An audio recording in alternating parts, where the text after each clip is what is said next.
নমস্কার, আমি সুররঞ্জন গঙ্গোপাধ্যায় আপনাদের সবাইকে স্বাগত জানাচ্ছি আমার চ্যানেলে। চলুন আজকের ভিডিওটি শুরু করি। 16ই সেপ্টেম্বর 2024 সোমবার নিফটির অ্যানালিসিস এবং প্রেডিকশন লেভেলগুলো দেখব এই ভিডিওতে। চলুন প্রথমেই উইকলি টাইম ফ্রেমে নিফটি কোন জায়গায় দাঁড়িয়ে রয়েছে সেটা দেখি এবং বোঝার চেষ্টা করি। নিফটি দেখুন এই ক্লাউড থেকে সাপোর্ট নিয়ে এবং এখানে যে জোনটা ছিল একটা সাপোর্ট জোন, সেখান থেকে সাপোর্ট নিয়ে নিফটি কিন্তু উপরের দিকে গেছে এবং এই সপ্তাহ নিফটি দারুণভাবে বুলিশ, এ নিয়ে কোনো সন্দেহ নেই। কিন্তু পরের সপ্তাহে অর্থাৎ আগামী সপ্তাহে কি হতে পারে, তো কি হতে পারে সেটা আমরা যদি আন্দাজ করি, আমরা দেখব যে সামনে এখানে কিন্তু একটা রেজিস্ট্যান্স আছে। আমি লেভেল এঁকে রেখে দিয়েছি। এই রেজিস্ট্যান্স লেভেলে কিন্তু সে ধাক্কা খেয়ে নিচের দিকে নামতে পারে, বা যদি ওপেনই হয় এর উপরে তাহলে খুবই ভালো, সেক্ষেত্রে এটি সাপোর্ট এর মতো কাজ করবে এবং এখানে ধাক্কা খেয়ে উপরের দিকে যাওয়ার সম্ভাবনা থাকবে। আপাতত নিফটি কিন্তু খুব ভালো এবং যে ক্যান্ডেলটি তৈরি করেছে গ্রিন ক্যান্ডেলটি, তার আগে ছিল রেড, এটা কিন্তু আমরা এনগালফিং বুলিশ এনগালফিং ক্যান্ডেলের বলতে পারি অনায়াসে, কারণ এটাকে কিন্তু এনগাল্প করেছে বুলিশ দিয়ে। সুতরাং সবাই কিন্তু খুবই পজিটিভ মোডে থাকবে, ক্যান্ডেলস্টিক যারা পছন্দ করেন। কিন্তু সবসময় কিন্তু এমন ঘটনা ঘটবে না। সামনে রেজিস্ট্যান্স আছে, রেজিস্ট্যান্সটা যদি পেরোয় তাহলে আপনি কিন্তু বুলিশ হতে পারেন। আমরা অনেক দিন থেকেই আলোচনা করছি এবং তখন দেখেছিলাম যে গ্রিন জোন থেকে আমার ব্লু জোন থেকে যে ক্যান্ডেলটা ধীরে ধীরে ধীরে এখান থেকে সাপোর্ট নিচ্ছে, অনেকবার সাপোর্ট নিয়ে তখন কিন্তু এখানে ধাক্কা খেয়েছে এবং ধীরে ধীরে ওপর দিকে গেছে। ক্লাউড থেকে অনেকটা দূরত্ব হয়ে গিয়েছিল, নিচের দিকে নেমেছে। ক্লাউড এবং সাপোর্ট এরিয়া দুটি থেকেই সে সাপোর্ট নিয়েছে এবং নিফটি উপরের দিকে যাচ্ছে। সুতরাং উইকলি টাইম ফ্রেমে নিফটি কিন্তু বুলিশ, এ নিয়ে কিন্তু কোনো সন্দেহ নেই। কিন্তু আগামী সপ্তাহে ওপেনিং কোথায় হবে তার উপরে কিন্তু অনেকখানি নির্ভর করছে। কেন, ওপেনিং যদি উপরে হয় তাহলে কিন্তু ইমিডিয়েটলি সে কিন্তু যে গ্যাপটা তৈরি করে যাবে সেই গ্যাপটাকে ছোঁয়ার জন্য সে নিচে আসতে পারে। যেমন উদাহরণ আমরা আগেই পেয়েছি। গ্যাপ থিওরি সবসময় যে একই রকমভাবে কাজ করে তা নয়, তবে গ্যাপ থিওরিতে অনেক কিছু ভালো জিনিস রয়েছে শিখবার মতো। দেখুন এখানে পরপর একটা আপ মুভ হচ্ছিল, আপ মুভ হতে হতে মার্কেটটা গ্যাপ ডাউন খুললো এই জায়গাটাতে এবং মার্কেট আরও নিচের দিকে। সবাই মনে করলো প্রচুর নামছে, কিন্তু এই অঞ্চল থেকে সাপোর্ট পেল এবং মার্কেটকে তুলে নিয়ে গেল। এখন এখানে যে গ্যাপটা তৈরি হলো সেই গ্যাপটা কিন্তু সে পূরণ করার জন্য পরের দুটো সপ্তাহের মধ্যেই সেই গ্যাপটাকে পূরণ করে দিল। এরপরে যদি আপনি আরও ছোট আকারে এই দুটো ক্যান্ডেলের মধ্যে দুটো দিনের পার্থক্য দেখেন, ভালো করে দেখার চেষ্টা করুন। এক সপ্তাহ থেকে আরেক সপ্তাহ, এই সপ্তাহে ক্লোজিং কোথায় দিয়েছিল এটাতে, এই সপ্তাহে ওপেনিং কোথায় হয়েছিল এখানে। তাহলে প্রিভিয়াস ক্লোজিং এখানে আর প্রেজেন্ট ওপেন এখানে, এই সপ্তাহের কথা বলছি আমি। দেখুন এখানে কিন্তু একটা গ্যাপ ছিল, এই গ্যাপটা পূরণ করার জন্য সে কিন্তু নিচে এলো এখান থেকে এবং ক্লাউডের কাছ থেকে সাপোর্ট নিল এবং উপরের দিকে চলে গেল। সুতরাং এটা কিন্তু একটা ভালো টেকনিক। যখন নতুন সিরিজ অন হবে তখন এটা কিন্তু প্রায় এই দুটোতে প্রায় কিন্তু হয়ে গেছিল, পরে দেখুন সেই গ্যাপটাকে মেকআপ করলো। যাই হোক, যদি অনেক উপরে ওপেন হয় তাহলে কিন্তু নিচের দিকে আসতে পারে এবং এই গ্যাপটাকে বা মোটামুটিভাবে গ্যাপটাকে ফুল করে এখানে সাপোর্ট নেওয়াও হবে, আবার আপনারা বলতে পারেন রিটেস্ট করাও হবে। সুতরাং খুব ভালো হবে যদি উপরে ওপেন হয়। কিন্তু যদি নিচে ওপেন হয় তাহলে কিন্তু এই অঞ্চলে কিন্তু সে ধাক্কা খাবে, এই লাইনে কিংবা ইন বিটুইন এটাকে যতক্ষণ না ভালোভাবে ক্রস করতে পারছে ততক্ষণ পর্যন্ত কিন্তু একটা বড় সাপোর্ট এরিয়া সে তৈরি করতে পারবে না। তখন কিন্তু সেই সাপোর্ট এরিয়া আপাতত এটাই হয়ে আছে। যদিও এর উপরেরগুলো কিন্তু সাপোর্ট এরিয়া আছে, ছোট ছোট টাইম ফ্রেমের সাপেক্ষে সেগুলো, উইকলি ক্ষেত্রে সেগুলো নয়। আচ্ছা, উইকলি টাইম ফ্রেম মোটামুটি আপনারা শুনলেন। এবারে চলুন ডেলি টাইম ফ্রেমে কী করছে নিফটি একটুখানি দেখি। দেখুন, আমার যে ইন্ডিকেটার আনরাইভেলড, সেই ইন্ডিকেটারের জায়গা থেকেই সাপোর্ট নিয়ে উপরের দিকে গেছে। যে জায়গাতে ধাক্কা খেয়ে সে নিচে নেমেছিল সেই জোনটাকে ক্রস করে সে ক্লোজিং দিয়েছিল। তার পরের দিন অল টাইম হাই যেখানে তৈরি করলো, মোটামুটি সেখান থেকেই কিন্তু ধাক্কা খেয়ে নিচে নামলো। কিন্তু উপরের এই যে যেই জায়গাটাতে মানে আপনি কি বলবো, যারা বুলিশ তারা যে মার্কেটটাকে তুলে নিয়ে গিয়েছিল তার নিচে কিন্তু ক্লোজ করতে দিল না। এটা কিন্তু একটা সিগনিফিক্যান্ট মুভ। দেখুন, আমি দেখাচ্ছি, ভালো করে দেখুন, বড় করে দেখুন কোন জায়গা থেকে নেমেছিল। এখান থেকে আমরা বলেছিলাম যে আমার চ্যানেলের উপরের ধাকে একটা রেজিস্ট্যান্স লেভেল রয়েছে, সেখানে চেষ্টা করেছিল কিন্তু পড়ে গেল।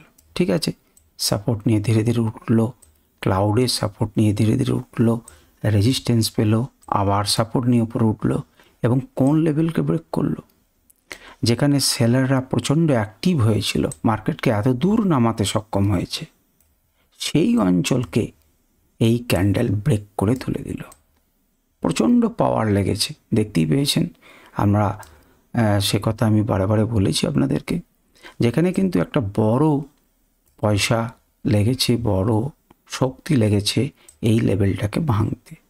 বেশ, ঠিক আছে, ভাঙলো। যখন ব্রেকআউট করলো তারপরে দেখুন অল টাইম হাই থেকে একটুখানি নামলো, পরের দিন কিন্তু গ্যাপ আপ হলো, কিন্তু অল টাইম হাই থেকে ওখান থেকে আবার রিজেকশন পেল। বিয়াররা নামানোর চেষ্টা করলো, সেলাররা অনেকখানি নামালো, কিন্তু এই যে আগের লেভেল, সেই আগের লেভেলের উপরেই কিন্তু ক্লোজ করতে সক্ষম হলো বায়ার্সরা। মার্কেটকে শেষ মুহূর্তে কিনে একটুখানি বাইং এসছে। দেখুন, এই বাইংটা এসে মার্কেটটাকে ক্লোজ করেছে উপরে। কাল কি হবে আমরা জানি না, বা কাল সোমবার দিন কি হবে আমরা জানি না। এই ক্লাউড থেকে যদিও দূরত্ব আছে, কিন্তু অনেকখানি নিচে পর্যন্ত এসেছে। যদি এখানে কিছুক্ষণ সময় কাটাতে পারে, ততক্ষণে ক্লাউড কিন্তু আবার একটুখানি উপরের দিকে উঠে যাবে। দুটো ক্লাউডের মুখ কিন্তু ঊর্ধ্বমুখী, অর্থাৎ ডেলি টাইম ফ্রেমেও কিন্তু নিফটি বুলিশ দেখে লাগছে। এখন যদি নিচে নামেও ঘাবড়াবার কিছু নেই, এখান থেকে সাপোর্ট নেবে বলেই আশা করা যায়। আচ্ছা, ইন্ডিকেটার্স কি বলছে? আনরাইভেলড ইন্ডিকেটার তো আপনারা দেখলেন। যদি আমি এটাকে বন্ধ করে সুপ্রিম দিই, দেখুন সুপ্রিম কোন জায়গাতে, সুপ্রিমের টার্গেট নাম্বার 26। সেই 26 লেভেল থেকে কি করেছে, আগের দিনেও ধাক্কা খেয়েছে, এদিনও তার উপরে যাওয়ার চেষ্টা করেছিল, টেনে নিচে নামিয়ে দিয়েছে। অর্থাৎ এখানে যে একটা রেজিস্ট্যান্স লেভেল আছে, সেটা কোনো কিছু দেখে বুঝবার উপায় নেই, কিন্তু আমার ইন্ডিকেটর কিন্তু এখানে বুঝিয়েছে যে এখানে একটা লেভেল আছে। এটার উপরে যদি ক্রস করে আমরা বুলিশ ভাববো, তাহলে এই অঞ্চলটাকে নিয়ে কিন্তু এখন মারপিটটা চলছে। আমরা আরও ছোট টাইম ফ্রেমে যাব, তাহলে আরও ক্লিয়ারলি আমরা এই জিনিসটাকে বোঝার চেষ্টা করব। দেখুন 1 আওয়ার টাইম ফ্রেমে, 1 আওয়ার টাইম ফ্রেমে আমরা বেশ কিছু লেভেল এঁকে রেখেছি আগে থেকেই, যেটি আপনারা আগের ভিডিও বা তার আগের ভিডিওতে দেখে থাকবেন। তো দুটো বড় ক্যান্ডেলে এটাকে এই রেজিস্ট্যান্স লেভেলকে ভেঙেছে, যেটা আমরাকে দেখাচ্ছিলাম, যেখান থেকে নেমে এসেছে। ভেঙে যাবার পরের ক্ষণেই মার্কেটকে এই ক্যান্ডেলটা কিন্তু এখানে ক্লোজ করার চেষ্টা করেছিল, কিন্তু এখান থেকে সাপোর্ট নিয়ে যারা বায়ার্স তারা কিন্তু মার্কেটকে ওপেন করেছিলেন এখানে, কিন্তু সেলার্সরা আবার নিচে নামিয়েছেন। কিন্তু সেলার্সদের এত ক্ষমতা হয়নি যে এই জোনের নিচে নামাতে।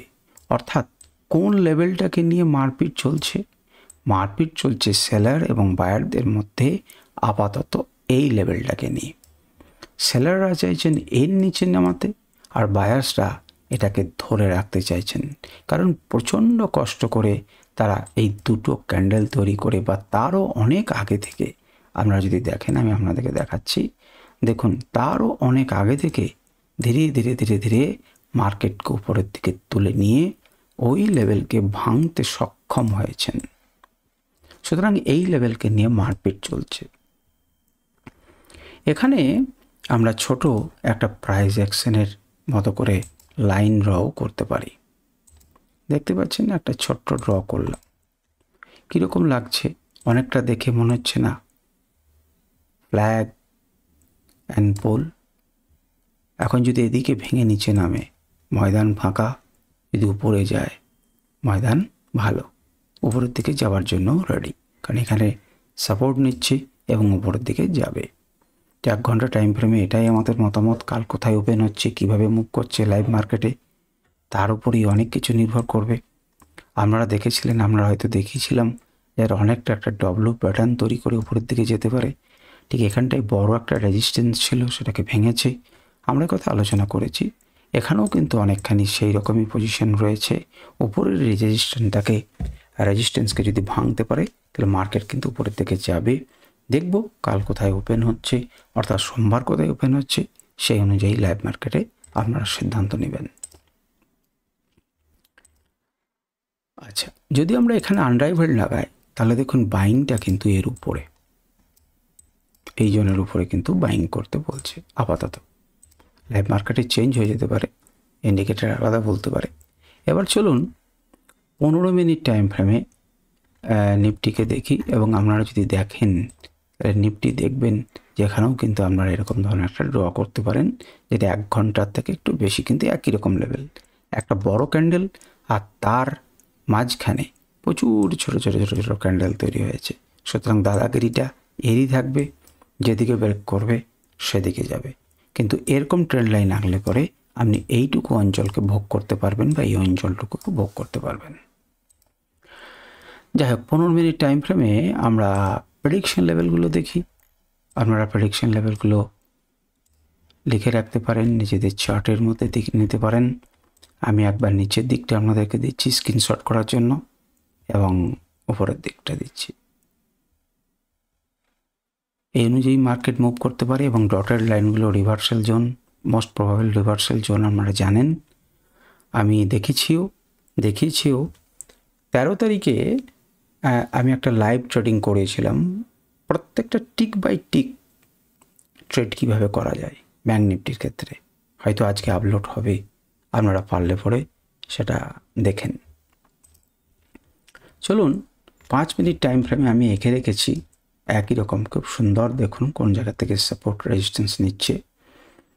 তো 5 মিনিট টাইম ফ্রেমে যেদিকে ব্রেক করবে আমরা সেই রকম করে প্লে করতে পারি। তো আমরা লেভেলটা একটু দেখে নিই। কোন লেভেলটা দেখব? আমরা প্রেডিকশন লেভেলগুলো দেখব, নিচের এবং উপরের। দেখতে পাচ্ছেন? আচ্ছা, এই হচ্ছে আমাদের আলোচনা নিফটিকে নিয়ে। আশা করি আপনাদের ভালো লেগেছে। কোনো প্রশ্ন থাকলে করতে পারেন। নমস্কার, ধন্যবাদ।